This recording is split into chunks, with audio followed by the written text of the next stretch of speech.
Thank you very much. So we're going to continue talking about precision medicine in oncology. I'm going to talk about a regional initiative and how it interacts with a national initiative, and talk a little bit about a National Genome Center that has just been established and is about to come up and running. So let me see if I can. This one? Yeah. So first you need to learn a bit of geography about Denmark. So basically I'm located here in Odense, and there are these university hospitals. There's 5 involved in precision oncology at the moment. And within our region, so I just drew here, so the region of southern Denmark is this area underneath the line. And so we have the one university hospital, and then we have 3 other oncology departments that is sending their samples to our hospital.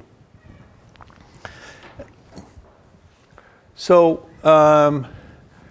so basically, we already talked about this, about making a personal strategy.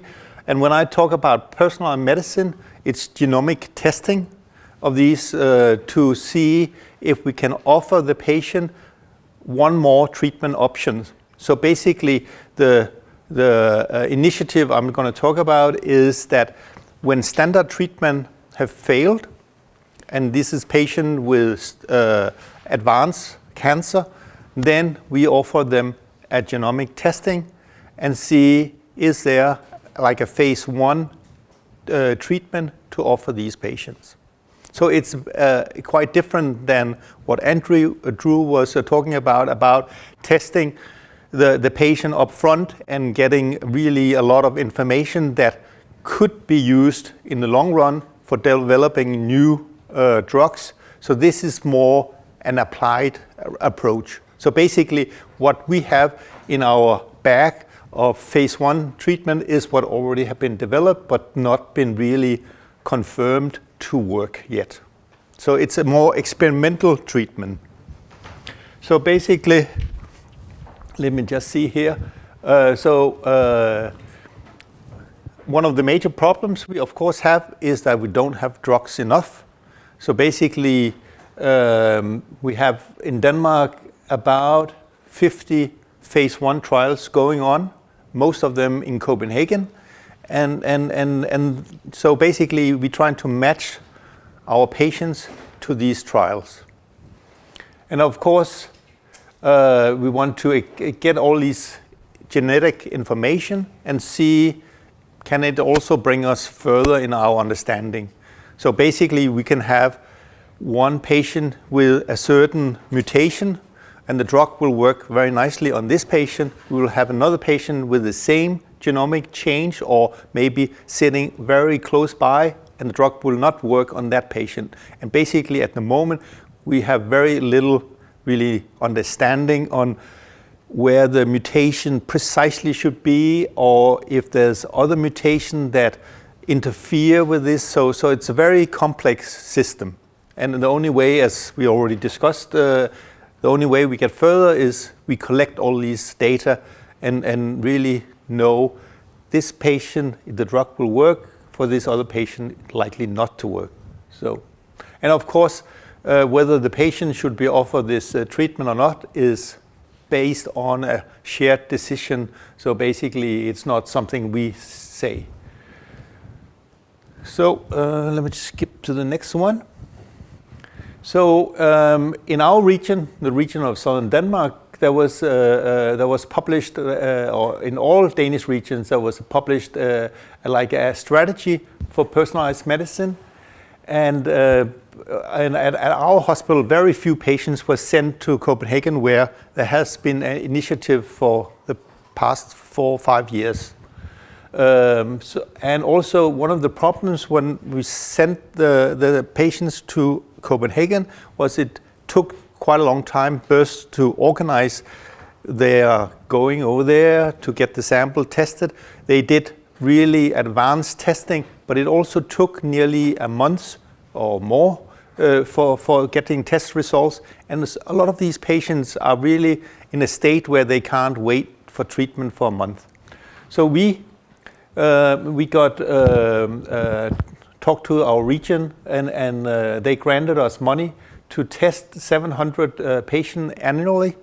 But we couldn't do the very advanced. So basically, we were focusing on a limited array of, it's called panel sequencing, where you focus in on certain cancer genes where you know there's drugs available, and then you leave some of the nice data you would also like to collect, you leave that out, because our focus was a rapid test and get the patient into trials quickly.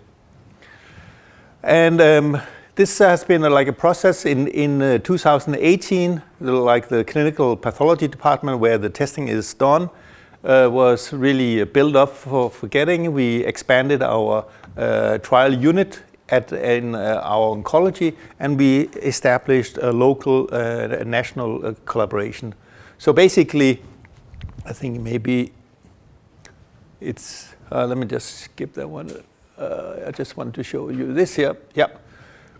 So basically, so we have so we do the panel sequencing, and then we have these tumor board meetings, and we sit there, multidisciplinary, oncologist, geneticist, bioinformatics, and a lot of different disciplines.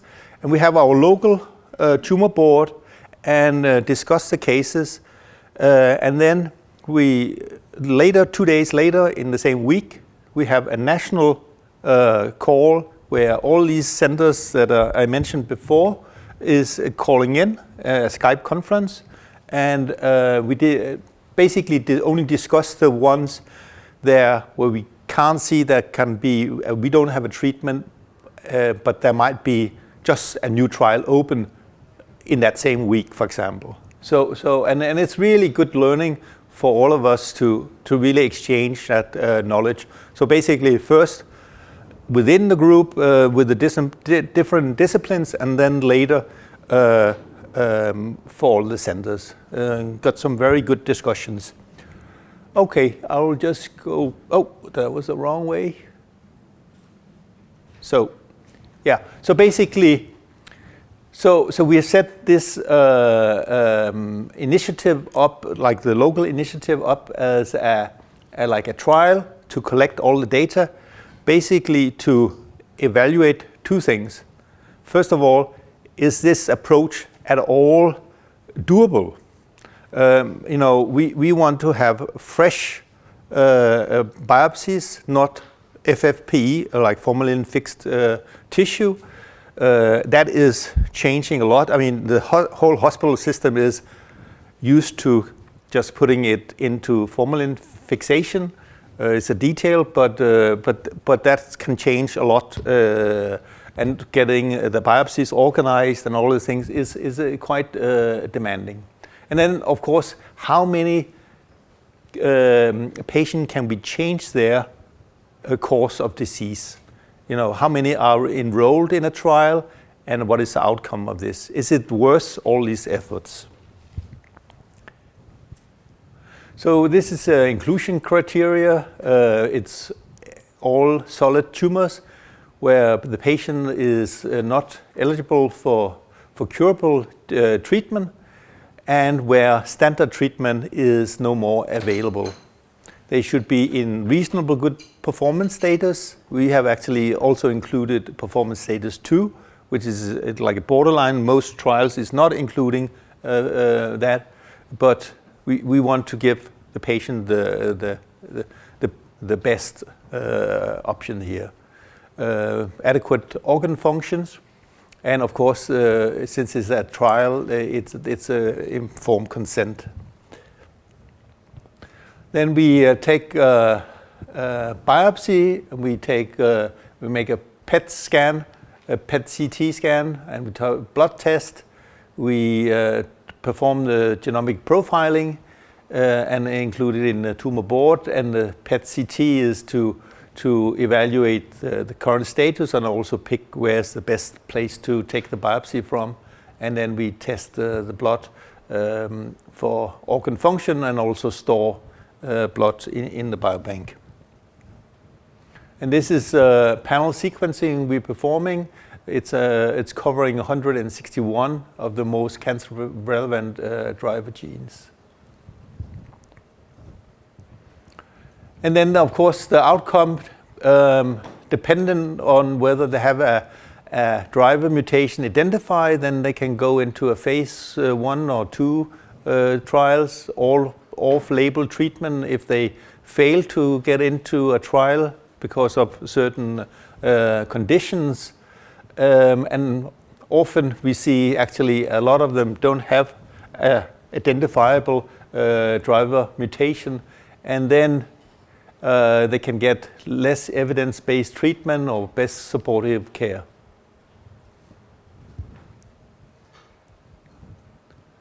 So we started in March, and now here half year later we have included 136 patients. It's not starting to pick up, and we're also getting more patients from other hospitals. Here's a little bit about where the biopsies is taken from and whether they were successful or not. This is from the first 80 patients, or I guess it's the first 100 patients here, actually. Yeah, and so not everybody you can get a biopsy that it can be used for the genomic analysis. And here's most of the biopsies is from the liver, metastasis in the liver, and next is lung. And here's a little bit about how many get treatment. And here we see that I think that some is missing here, but anyway, so if you see here, this is how many got any treatment after the genomic testing. But down here is actually showing the relatively few where there was identified a mutation that led them to be directed into a genomic clinical phase 1 trial. Actually, there was 5 extra that it was treated off-label. So basically, it's about 18 to 20% of the patients that enroll in this type of trial is offered a treatment. So it's not a lot. Oh, actually here it is. The 18% received the experimental treatment. So here's one of the good stories. So this was actually the first patient enrolled in the trial. It was a patient with gastric cancer with spread to the liver and spleen. A patient had received 2 lines of chemotherapy, and there was no more treatment to offer. And then the patient, as you can see, relatively quickly, so the 4th of March, the patient was given informed consent to enroll. 2 days later, we had the PET-CT, and then the liver biopsy was taken like a week after, and we had the decision on the tumor board. So basically, 2 weeks after informed consent. And this patient then had BRCA2 mutation that is often seen in breast cancer, but also been shown that this drug, PARP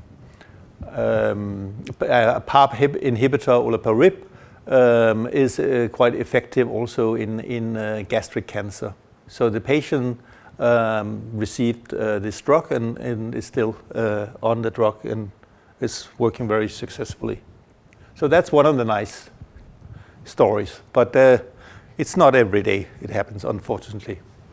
So then I will switch a little bit to the National Genome Center. So basically, this is the Genome Center is not focusing only on cancer.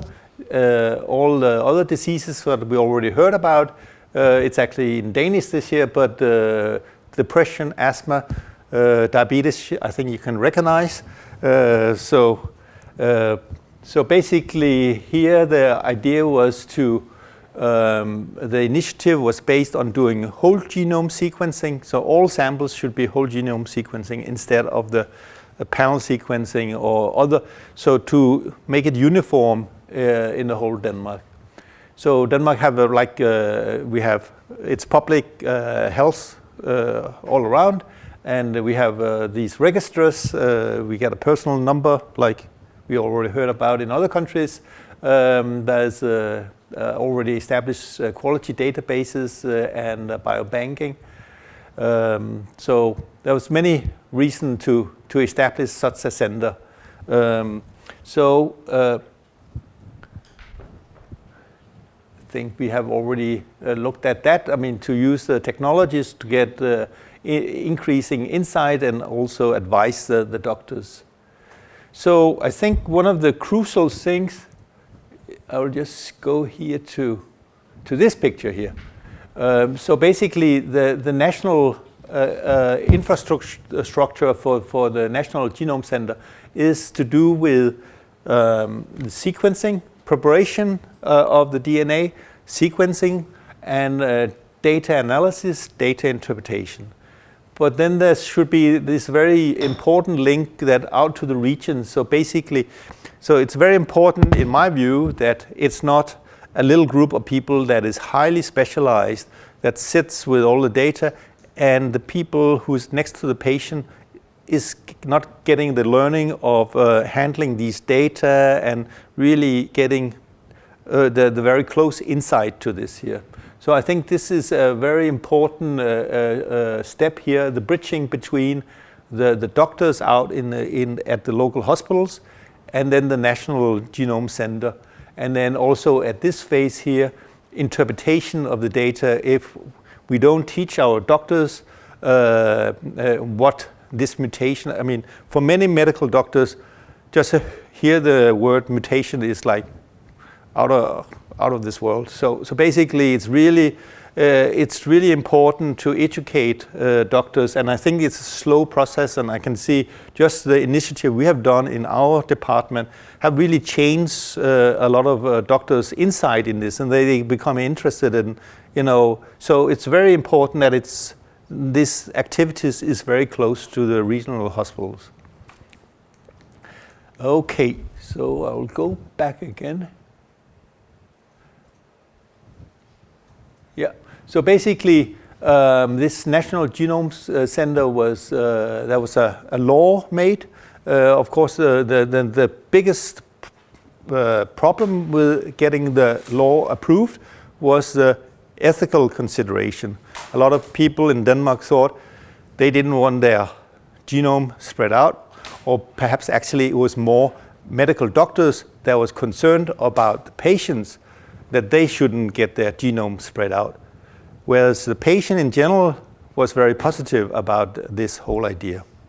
So basically it was passed, the law, and now this Genome Center is like a separate entity within the Ministry of Health. Like there's also, other authorities, Danish Health Authority, Danish Medical Agency, and so on.